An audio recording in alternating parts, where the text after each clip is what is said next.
Assalamualaikum dan selamat sejahtera saya ucapkan kepada tuan-tuan dan puan-puan yang sama-sama dapat meluangkan masa pada hari ini untuk kita membincangkan satu topik yang seringkali kita dengar, iaitu berkaitan dengan kalori makanan. Apa yang kita perlu tahu berkenaan dengan kalori, sebab kita seringkali juga sebut kalori makanan ya. Jadi kita akan membincangkan kalori makanan tu dengan lebih lanjut pada hari ini. Terlebih dahulu saya ingin memperkenalkan diri saya. Saya ialah Puan Fauzia. Saya dietitian di Fakulti Sains Kesihatan UKM. Apa itu kalori? Ya, tuan-tuan dan puan-puan. Kalori ini merupakan unit pengukuran bagi nilai tenaga yang terdapat dalam sesuatu makanan, ya. Setiap makanan kita mempunyai nilai kalori yang berbeza bergantung kepada kandungan karbohidratnya, protein dan juga lemak yang ada dalam makanan tersebut, ya. Saya bagi satu contoh. Sekiranya kita ingin mengukur panjang sesuatu peralatan, nilai pengukuran yang digunakan dalam pengukuran panjang tersebut yang sering kita gunakan adalah seperti sentimeter, meter ataupun milimeter, ya. Jadi untuk mengukur berapakah kandungan tenaga yang ada dalam makanan atau minuman, unitnya adalah kalori, ya. Ini antara persoalan yang kerap kali kita terima ataupun kita dengar ataupun kita perkatakan, ya. Berapakah keperluan kalori yang kita atau saya perlukan sehari? Adakah kalori yang kita perlukan sama dengan rakan-rakan kita yang lain, ya? Dan yang kedua adalah berapa banyak kalori dalam makanan ataupun dalam minuman yang kita ambil pada setiap hari. Saya yakin ini antara persoalan-persoalan yang kita rasa macam kerap diutarakan, ya. Jadi hari ini diharapkan dapat memberi sedikit penerangan untuk persoalan ini, ya. Berapa kalori yang kita perlukan sehari, ada pengiraannya yang tertentu, ya.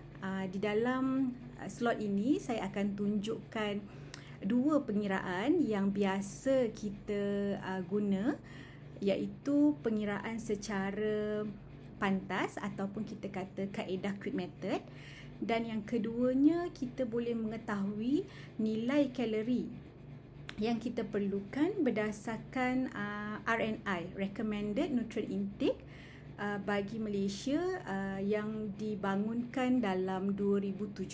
Nanti saya akan tunjuk kepada tuan-tuan dan puan-puan, ya. So kita pergi kepada cara yang pertama, bagaimana mengira kalori yang badan perlukan dalam sehari, iaitu kaedah quick method ataupun kaedah pantas. Di mana kaedah ini memerlukan kita mengetahui BMI kita. BMI ni dia ada pengukuran, iaitu berat badan dalam kilogram yang dibahagikan dengan ketinggian di dalam meter. Dan kita akan dapat status BMI kita seperti di sini. Sama ada BMI kita lebih daripada 24.9, telah masuk kategori lebih berat badan, ataupun BMI kita pada BMI normal, iaitu 18.5 sehingga 24.9, ataupun kita kekurangan berat badan di mana BMI, ya, pengiraan BMI kita adalah kurang daripada 18.5 kg per meter square.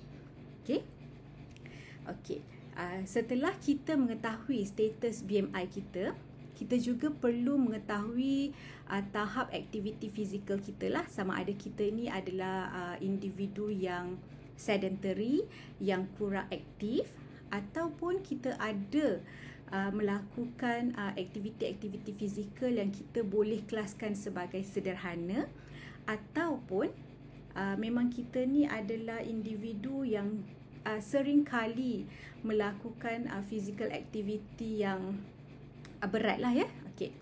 Dan ini adalah beberapa faktor pengiraan. Okey, saya tunjuk satu. Okey, contoh ini. Berat badan semasa tuan-tuan dan puan-puan perlu didarabkan dengan faktor di dalam jadual di bawah mengikut status berat badan atau BMI yang telah kita kira sebelum tadi dan aktiviti fizikal. Okey, saya bagi contoh satu ya. Sekiranya kita mempunyai BMI normal, iaitu BMI di antara 18.5 sehingga 24.9. Okey, inilah faktor-faktor yang kita boleh gunakan untuk kita darab dengan berat badan semasa kita bergantung kepada level ataupun aktiviti fizikal harian yang kita lakukan. Okey. Okey. Ini adalah salah satu cara bagaimana kita ingin mengira berapa banyak kalori yang badan kita perlukan dalam sehari. Jadi setiap individu kalorinya tidak akan sama. Okey, kerana status BMI juga tidak sama dan aktiviti fizikal juga tidak sama, ya. Okey. Saya tunjukkan yang seterusnya.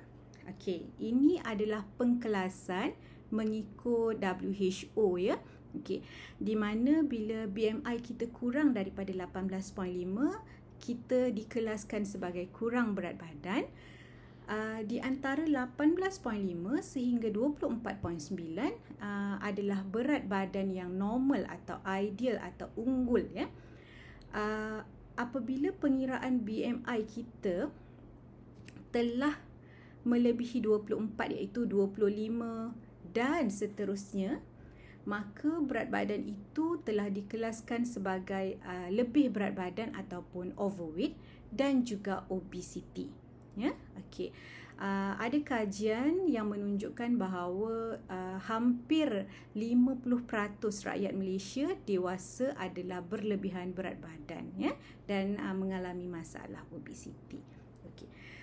Selain daripada kaedah pengiraan pantas untuk mengira berapa jumlah kalori di dalam badan yang berapa jumlah kalori yang diperlukan oleh badan, kita juga boleh merujuk kepada ni yang saya kata recommended nutrient intake formulation 2017 ya.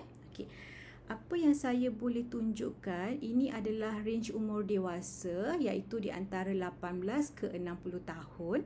Sekiranya tuan-tuan dan puan-puan dapat lihat bersama saya, 3 bar yang pertama ini adalah mewakili lelaki. 3 bar di belakang ini adalah mewakili perempuan. Kita kelaskan ikut umur ya. Okey. PAL ini adalah physical activity level. Ini pun berbeza, yang sederhana ataupun yang rendah kita biasa guna 1.4. Yang lebih sikit kita akan pakai 1.6 dan sekiranya kerap kali melakukan aktiviti-aktiviti yang lebih aktif, kita akan pakai tahap yang lebih tinggi lah iaitu PAL 1.8. Okey. Saya ambil contoh. Sebagai contoh, lelaki berusia di antara 18 ke 29 tahun memerlukan 1960 kalori. Ya, tapi ini adalah mengambil kira kepada populasi dengan berat badan yang normal lah. Okey, sebab kalau tuan-tuan dan puan-puan ingat slide saya yang sebelum ini, di mana kaedah quick method perlu mengambil kira ukuran BMI dan juga tahap kecergasan kan. Okey, tetapi untuk RNI ni dia lebih kepada individu yang mempunyai berat badan yang normal. Jadi dah ada fix nombor dah untuk kumpulan umur tersebut ya tuan-tuan dan puan-puan. Okey, kalau rata-rata ya, contohlah umur dalam 30 ke 59 bagi perempuan yang kurang aktif, warna purple ni tuan-tuan dan puan-puan, kita dapat lihat keperluan kita dalam satu hari di sini. lebih kurang 1600 kilokalori. Okey. Kenapa begitu? Kerana sekiranya kita tidak aktif, okey, apa yang kita makan tu tidak dibakar menjadi tenaga semasa beriadah, nanti akan berlakulah ketidakseimbangan tenaga, ya. Okey, seperti slide saya yang seterusnya lah. Okey, di sini tuan-tuan dan puan-puan. Okey. Pengambilan yang melebihi daripada penggunaan akan menyebabkan obesiti. Okey. Pengambilan yang bersesuaian dengan penggunaan atau setara akan mendapatkan kita berat badan yang normal atau yang ideal, ya. Okey. Tetapi sekiranya penggunaan adalah berlebihan daripada apa yang kita ambil, ini akan menjadikan masalah kekurangan berat badan. Okay. Yang paling ideal adalah yang tengah. Apa yang kita makan, sebanyak itulah yang kita gunakan. Tapi sekiranya apa yang kita makan, kalori yang kita ambil tu secara berlebihan, tetapi penggunaan dari segi exercise apa semua tu dia berkurangan, akan menyebabkan masalah obesiti, ya tuan-tuan dan puan-puan. Okey. Saya harap tuan-tuan dan puan-puan masih lagi dapat bersama saya. Okay. Jadi untuk setakat ini, berapa banyak kalori yang badan kita perlukan, kita dapat kira. Okay. Melalui dua contoh kaedah yang saya bincangkan sebelum inilah, ya. Salah satunya adalah kaedah pantas dan yang keduanya menggunakan rujukan yang telah dibangunkan, iaitu recommended nutrient intake. Okey. Sekarang kita akan pergi kepada berapakah kalori yang ada dalam makanan atau yang ada dalam minuman yang kita makan. Okey. Ini tuan-tuan dan puan-puan. Saya bagi contoh untuk kumpulan bijirin, kumpulan ubi-ubi, ya. Okey. Kalori dalam makanan dan minuman. Okey, kalau tuan-tuan dan puan-puan dapat sama-sama dengan saya untuk meneliti gambar ini, ya, di mana setiap ukuran yang saya sertakan di sini memberikan kita sebanyak 150 kalori. Ya, okey. Contoh, kalau kata kita makan nasi yang telah dimasak, nasi putih. Kita ambil satu cawan, okey, seperti gambar rajah. Kita akan ambil 150 kalori. Okey. Okey. Begitu juga sekiranya kalau kita ambil biskut. Tetapi biskut ni adalah biskut tawar, ya tuan-tuan dan puan-puan. Belum lagi kita membincangkan biskut yang berkrim, biskut yang bergula. Ini hanyalah biskut 4 petak atau 4 segi yang tawar tu, saiz biasa.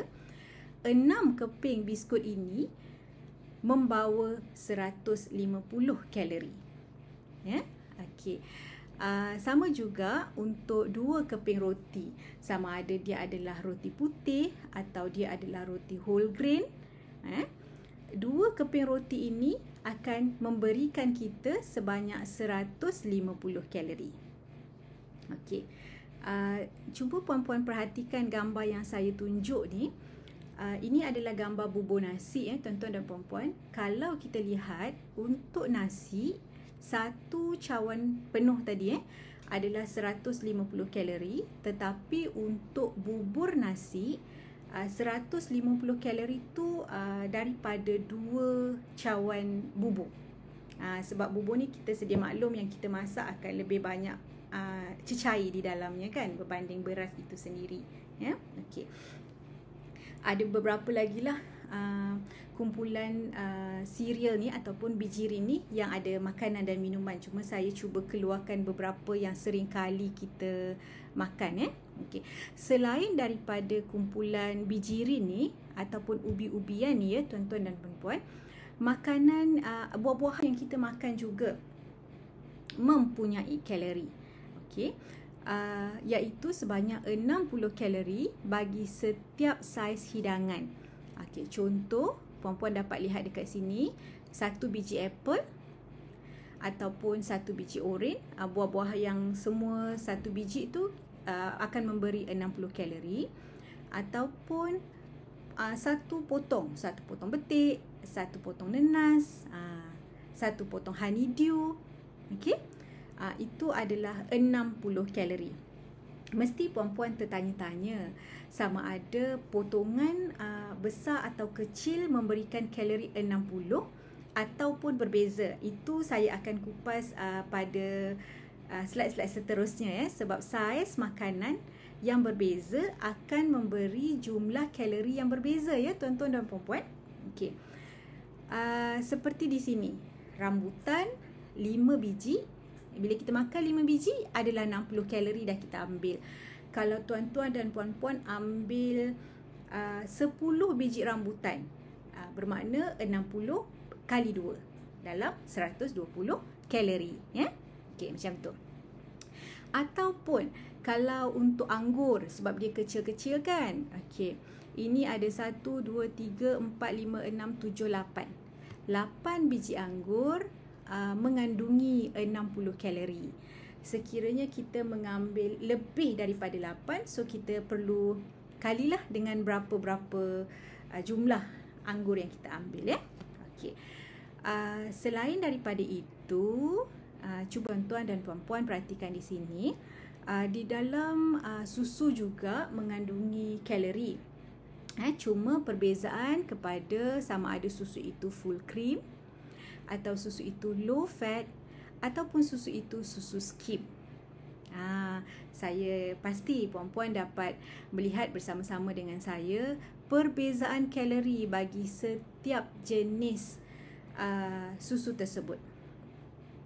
Di mana susu skim 90 kalori, susu low fat 120 kalori dan susu full cream 150 kalori. Kalau tuan-tuan dan puan-puan dapat ingat slide kita yang sebelum ini, di mana kalori itu bergantung kepada kandungan karbohidrat, protein dan lemak yang ada dalam makanan. Okey. Seperti susu ini, perbandingan kepada susu ini adalah perbezaan lemak yang terkandung di dalam susu ini menyebabkan atau menjadikan nilai kalori yang ada dalam setiap jenis susu yang berlainan ini berbeza kalorinya. Okey. Di mana full cream ni kandungan lemaknya adalah lebih tinggi berbanding susu rendah lemak. Tetapi susu skim mempunyai kandungan lemak yang lebih rendah berbanding susu rendah lemak. Jadi puan-puan nampak dengan jumlah yang sama, sekotak mungkin dalam 200 ml ataupun 250 ml. Tetapi jumlah kalori yang kita dapat daripada jenis yang berlainan adalah berbeza. Ya, sebab kandungan kalori ditentukan oleh kandungan karbohidrat, lemak dan protein yang ada dalam makanan tersebut. Okey. Selain daripada itu, ikan, ayam, telur, tahu, sotong juga mempunyai kalori walaupun sebelum ianya dimasak. Okey.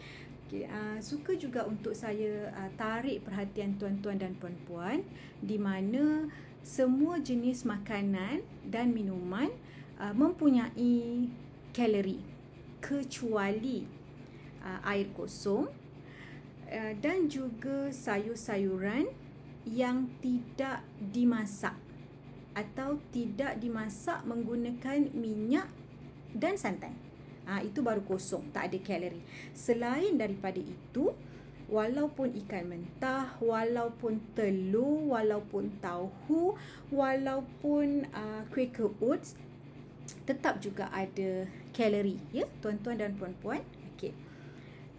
Selain daripada itu, satu sudu kecil minyak, ini kita kata sudu kecil yang 5 ml tu, okey, memberikan kita atau menyumbang sebanyak 45 kalori.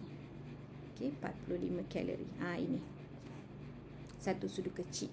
Seperti yang tuan-tuan dan puan-puan sedia maklum, di dalam penyediaan sesuatu makanan, contoh kalau kita nak buat ikan goreng, mestilah kita akan letak minyak, kan? Okey. Ikan itu sendiri telah mengandungi kalori. Contoh lebih kurang kata kalau macam 1 ekor ikan kembung dia lebih kurang 70 kalori. Okey. Tetapi masa penyediaan, masa kita tambahkan minyak untuk menggoreng ke ataupun untuk dibuat gulai ke, daripada minyak itu sendiri juga ada kalori, iaitu satu sudu kecil adalah 45 kalori. Ya. Okey. Bagi gula yang ini kita tambah di dalam minuman ataupun di dalam masakan, satu sudu makan membumbung tu akan menghasilkan atau memberikan kita sebanyak 60 kalori. Okey. Dia lebih kurang dengan madu, tapi ini adalah satu sudu makan paras, iaitu rata je lah madu kita, dia tak membumbung sebab nanti dia akan jatuh.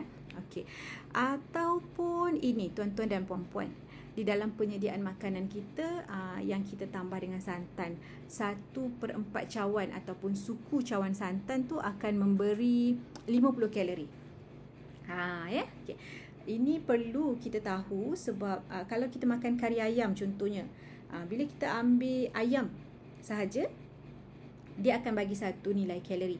Tetapi sekiranya kita tambah pula gulai kari ayam tu juga 1 sendok, 1,5 sendok, dari kuah juga akan ada kalori sebab campuran ini santan ataupun minyak yang kita gunakan di dalam proses untuk menyediakan makanan tersebut.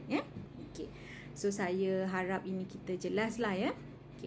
Selain daripada itu, ini bila kita makan roti, bila kita makan pancake, sometimes kita akan tambah kaya, ataupun tambah peanut butter contohlah. Okay. Yang ini saya bagi contoh kaya. Satu sudu makan membumbung untuk seri kaya tu lebih kurang 68. Ni macam gula dan madu tadilah lebih kurang. Okay. Dan ini untuk krema manis ataupun susu pekat manis yang kita tambah dalam teh tarik, dalam Nescafe kan. Okay. 3 sudu makan aras, iaitu rata lah akan memberi lebih kurang 90 ke 100 kalori. Okay. Tapi ini aras memang bukan kita simpan susu pekat manis dalam peti ais dan kita cedok keluar. Sometimes dia bila dah keras sikit kan, dia akan jadi bumbung. So kalau letak lebih, kalori dia akan lebih. Sebab ini hanyalah kalori mengikut sukatan di sini. Okay. Saya harap ini jelas untuk kita semua ya. Okay. So tadi puan-puan dah tahu dalam semua makanan kita kecuali air kosong dan juga sayur-sayuran yang dimasak tanpa minyak dan santan, contoh ulam-ulam kan, kalorinya adalah boleh kata kosong. Okay. Tetapi makanan-makanan selain itu semuanya berkalori. Yang asas pun ada kalori macam nasi, bubur, roti, dan yang ditambah di dalam penyediaan makanan tu pun ada kalori. Okay. Sebagai contoh macam ni, contoh kita sarapan makan roti bersapukan kaya.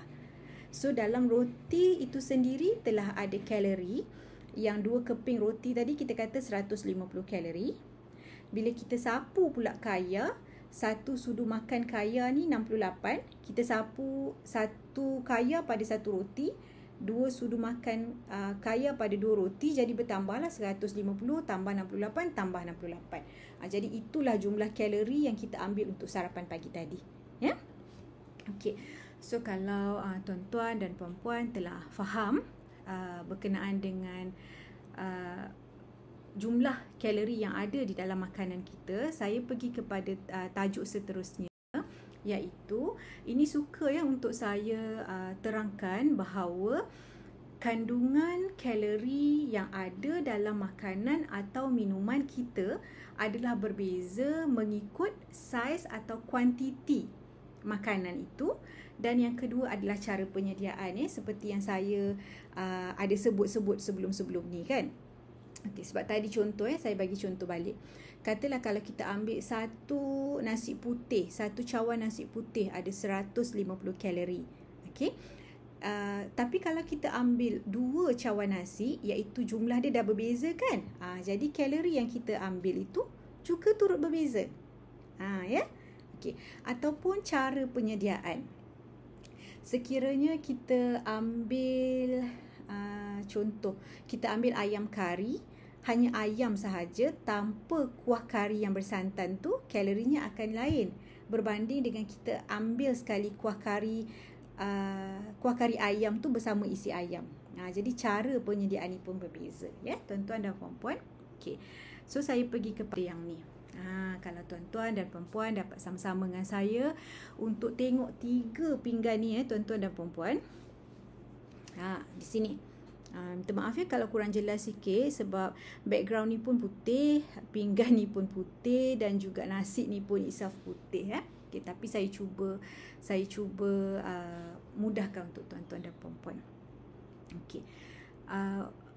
Untuk nasi suku ataupun beratnya bila kita timbang dengan penimbang makanan tu, beratnya dalam 107 gram. Kalorinya hanyalah 139. Maksudnya satu cawan tadi, tuan-tuan dan puan-puan, tak penuh lah kiranya. Mungkin 3/4 cawan saja. Itu kita panggil nasi suku. Dari sini kalau kita habiskan makan semua ni akan dapat 139 kalori lah. Ya, okey. Kita beralih kepada gambar yang kedua, di mana ini adalah nasi separuh. Maknanya sekali ganda daripada nasi suku. Sebab nasi suku tu adalah 100 gram, nasi separuh ni dalam 200 gram. Kalorinya juga meningkat sekali ganda. Okey. Apatah lagi kalau kita ambil nasi penuh. Nasi penuh ni dia lebih kurang 1.5 lebih daripada nasi separuh kan, sebab kalau tak dia jadi 300 je, ini dah 378 gram. Daripada sini dia lebih kurang berapa ni tuan-tuan? 400 lebih okey, kalori. Ya, okey. Jadi saiz makanan tu atau kuantiti makanan tu akan menentukan juga jumlah kalori yang kita ambil dalam satu-satu masa. Okey. Selain daripada itu, ini saya bagi satu contoh yang agak nyata juga, di mana saiz pisang. Kalau tuan-tuan dan puan-puan dapat lihat, bagi pisang emas yang saiznya lebih kecil akan menyumbang 35 kalori. Yang berangan besar sikit dalam 98 kalori. Dan yang ketiga ni lebih besar sikit. Kadang-kadang ini kita beli di pasar raya kan, pisang yang kita beli tu lebih besar kan. So kalorinya pun akan bertambah. Sebelum ni kalau tuan-tuan dan puan-puan perasan, di dalam slide buah-buahan tu, satu pisang kita kata dalam 60 kalori. Itu kalau gambar nombor 2 ni dia kena potong sikit 1/4. Jadi kita makan hanya 3/4 ni saja dan barulah 60 kilo. 60 kalori, 60 kalori. Okey. So ni nampak ya, bila dia kecil kalorinya akan kurang. Tapi kalau yang kecil ni kita makan 3 biji, maknanya 35 kalori ni kita perlu kalikan dengan 3. So lebih kurang juga macam makan pisang montel jadinya. Okey. Jadi kita perlu tahu kuantiti tu akan memberikan perbezaan dari segi kalori. Jadi janganlah saiz kecil tapi ambil kuantiti sampai 3. Nanti bila kita totalkan balik, dia akan jadi sama balik. Okay. Selain itu ni. Nampak tak? Potongan bagi tembikai susu. Saya bagi contoh je lah ni Okay. Di mana potongan pertama ni nipis kan?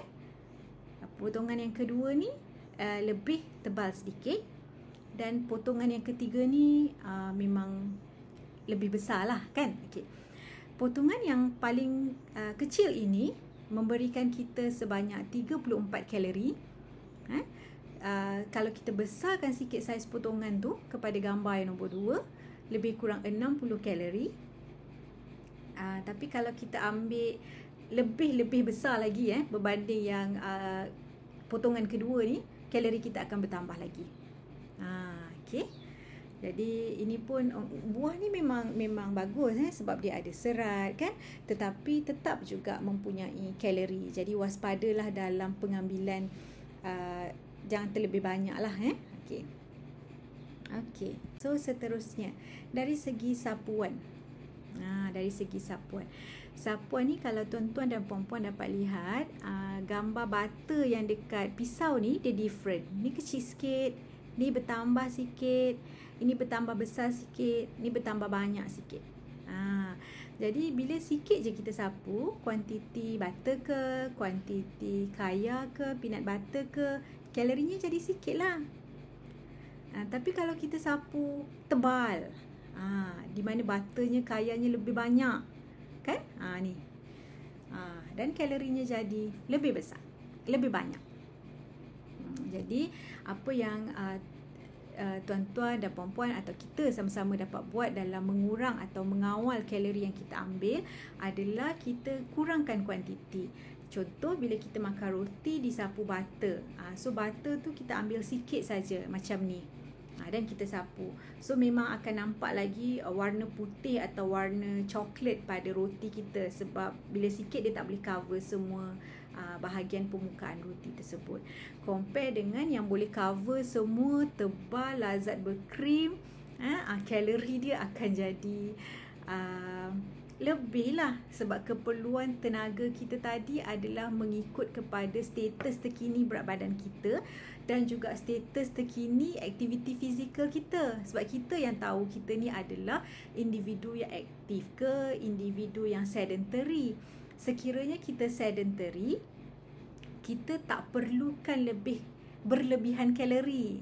Jadi janganlah makan yang saiz ini, pergilah bertukar kepada saiz ini, supaya kalori yang masuk tu tidaklah berlebihan, menjadikan kita punya keseimbangan tenaga tadi tu, kan, yang kalau tuan-tuan dan puan-puan masih ingat keseimbangan tenaga tadi, di mana sekiranya input kita berlebihan daripada output akan menyebabkan keadaan berlebihan berat badan atau obesiti, ya. Okey. Satu lagi saya suka juga nak tunjuk tuan-tuan dan puan-puan slide ni. Di mana ini contoh ikan tenggiri, ya.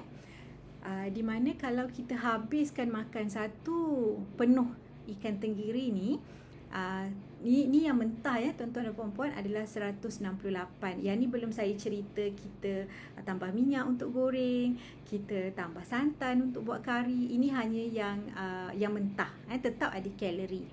Okay. Tetapi sekiranya kita ambil separuh saja ikan tenggiri ni, kalorinya akan diseparuhkanlah daripada 160 kepada 80. Begitu juga sekiranya kita ambil hanya suku sahaja, 1/4 sahaja bahagian ikan ni, jadi daripada 80 kita kerat 2 lagi lah dalam 40. Ini belum termasuk penambahan minyak ataupun santan di dalam masakan, ya. Okey. Okey. Hanya ditambah satu saja. Okey. So saya harap ini lebih jelas, ya tuan-tuan dan puan-puan. Okey. Sebab apa yang kita tambah dalam makanan dan minuman tetap memberikan ataupun turut memberikan kalori juga kepada makanan dan minuman tersebut, Okey. Dan kita pergi yang ni tuan-tuan dan puan-puan. Nasi putih dan nasi tomato. Okay.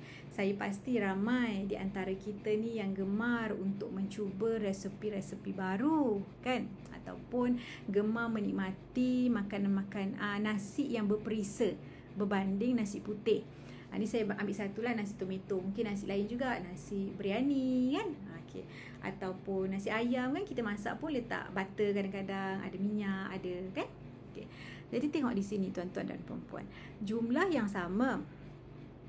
Tetap juga nasi putih yang satu mangkuk ni, ataupun nasi tomato yang satu mangkuk ni, tetapi cara penyediaan yang berbeza memberikan kalori yang berbeza. Sebab nasi putih kita masak hanya beras dan air, so air tu dah tak ada kalori, Tapi nasi tomato ni kita masak mungkin kita nak tumis rempah ratus tu kita pakai butter dah atau minyak, kan? Okey. Ada setengah resepi air tu digantikan separuh atau suku dengan susu. Susu pun ada kalori. So daripada situ yang menyebabkan nasi berperisa ini mempunyai kandungan kalori yang berbeza walaupun jumlahnya adalah sama dengan nasi putih. Okey. Ni. cara penyediaan yang berbeza memberikan nilai kalori yang berbeza. Okey. Seperti contoh, okey. Sekiranya ayam ni dimasak ataupun kita ambil dengan kuah kari yang ada santan, jadi tenaga di sini adalah atau kalori di sini adalah daripada ayam dan daripada minyak dan santan yang digunakan dalam proses memasak kari ayam. Okey. Tetapi untuk ikan masak singgang ni yang ada setengah caranya memang kita tak pakai minyak kan, kita terus rebus air, masukkan halia, bawang semua-semua tu ataupun asam keping yang tak ada kalori tu, menyebabkan kalorinya hanyalah daripada ikan sahaja. Jadi different kan tuan-tuan dan puan-puan, boleh nampak perbezaannya. Okey. Sama juga kalau dengan ayam goreng.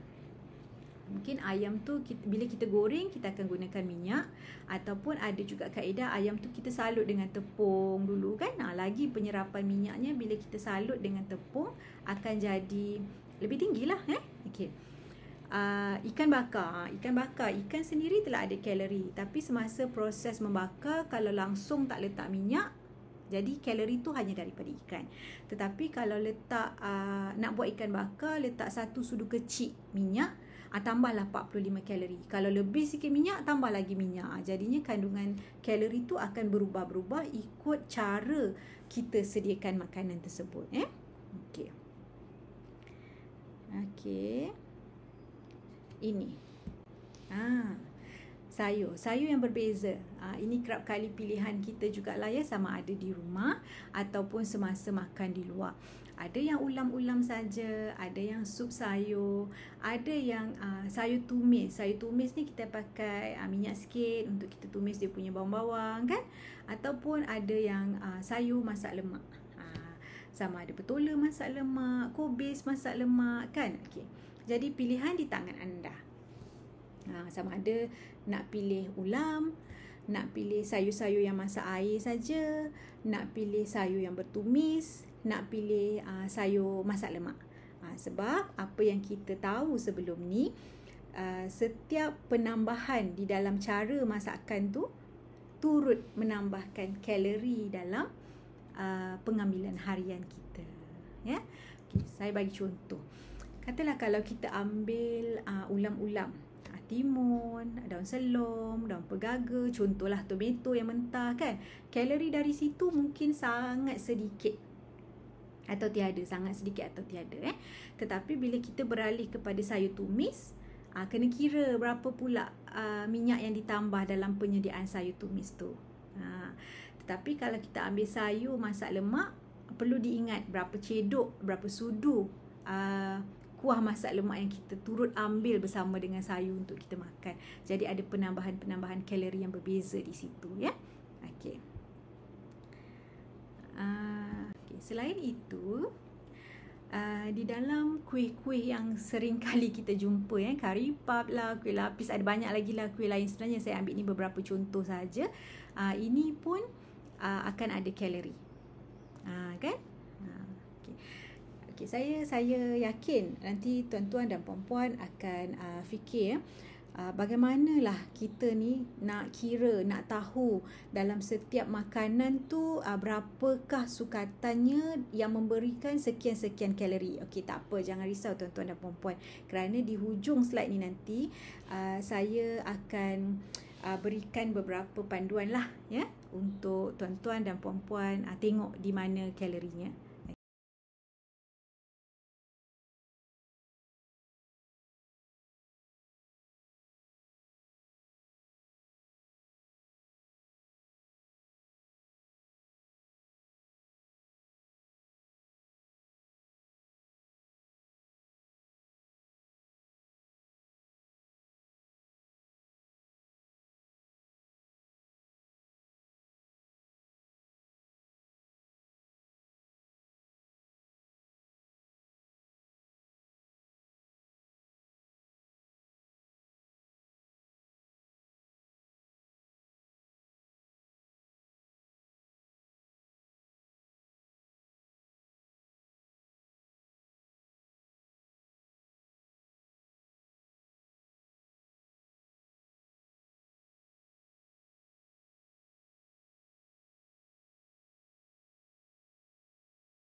contoh, sebab kalau kita perasan tadi untuk RNI kan, RNI kita kata Recommended Nutrient Intake Malaysia yang wanita, sebab ni wanita wanita, di mana aktiviti fizikalnya sedentary, biasalah macam kita kerja office yang tidak banyak terlalu bergerak disarankan kalori yang diperlukan adalah sekitar 1500 ke 1600 kalori sehari.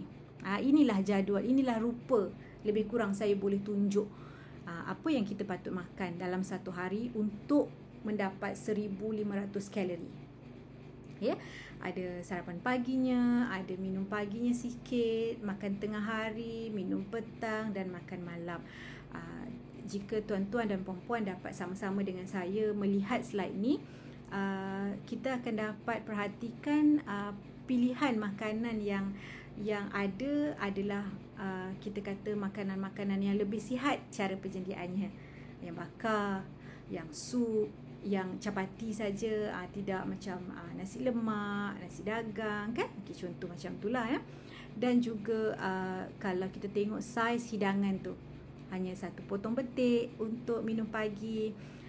Kalau nasi ni dalam kita kata satu mangkuk tadi lebih kurang 200 kalori. Ikannya ikan bakar, tidak macam yang bersantan kan. Okay. So ini lebih kurang jadual menu sihat untuk 1500 kalori sehari. Okay.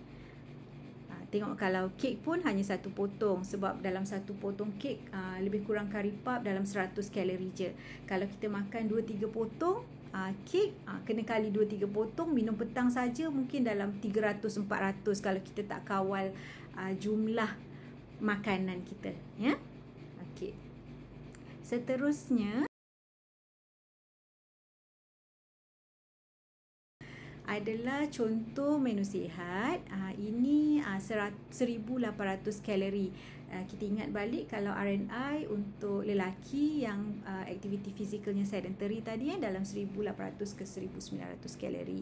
Ini jadual contoh sajalah yang saya bagi ya. Okey. Tetap juga menekankan pilihan makanan yang lebih sihat, yang disediakan dengan cara kurang minyak dan juga santan. Okey. Dan lebih menekankan kepada minuman yang tidak bergula ataupun bersusu krima manis tadi, sebab penambahan gula dan krima manis tu akan menambahkan lagi kalori yang kita maklum, dan masih tetap juga menjaga porsi makanan ataupun jumlah makanan yang kita ambil satu hari. Okey. Okay. So saya kira ini adalah antara slide saya yang terakhir. Tapi sebelum berakhir, saya ingin menunjukkan kepada tuan-tuan dan puan-puan yang masih belum tahu bahawa piramid makanan kita ni ada yang terkini ya. Yang lama adalah tahun 2010 dan ini adalah yang paling baru piramid makanan kita untuk tahun 2020. Dapat tak puan-puan dan tuan-tuan lihat apa perbezaan di antara kedua-dua piramid makanan ini? Ya, betul. Okey. Tapak ataupun aras yang paling bawah ini. Nampak ya tuan-tuan dan puan-puan? Okey. Berdasarkan yang 2010, tapak yang paling bawah adalah bijirin ataupun kita kata sumber karbohidrat lah, macam nasi, pasta, tepung, biskut kan. Okay. Tetapi bagi tahun 2020, aras yang paling bawah ini adalah terdiri daripada sayur-sayuran dan juga buah-buahan. Okey. Yang bijirin, kita kata beras, pasta, bihun tu semua dah naik aras kedua. Jadi pengambilannya akan jadi lagi kurang sikit berbanding dengan aras pertama. Okey. Ini saya share sikit lah. Ini saya share sikit kajian yang saya dapat daripada NHMS 2019 di mana ada almost 94% dewasa tidak mengambil jumlah buah-buahan dan sayur-sayuran disyorkan, iaitu 5 hidangan sehari. Okey. Perlu ambil 6 hingga 8 gelas sehari dan berdasarkan saiz sukatan bagi satu sajian lah untuk yang food pyramid tadi. Okey, saya kira itu sahaja perkongsian saya pada hari ini. Okey, terima kasih saya ucapkan kepada tuan-tuan dan puan-puan yang sama-sama sudi untuk meluangkan masa bersama saya untuk kita ceritakan atau untuk kita bincangkan berkenaan dengan kalori makanan. Okey, semoga tuan-tuan dan puan-puan saya juga mendapat manfaat daripada perkongsian ilmu ini. Okey, dengan itu saya ucapkan terima kasih. Semoga berjumpa lagi. Sekian daripada saya.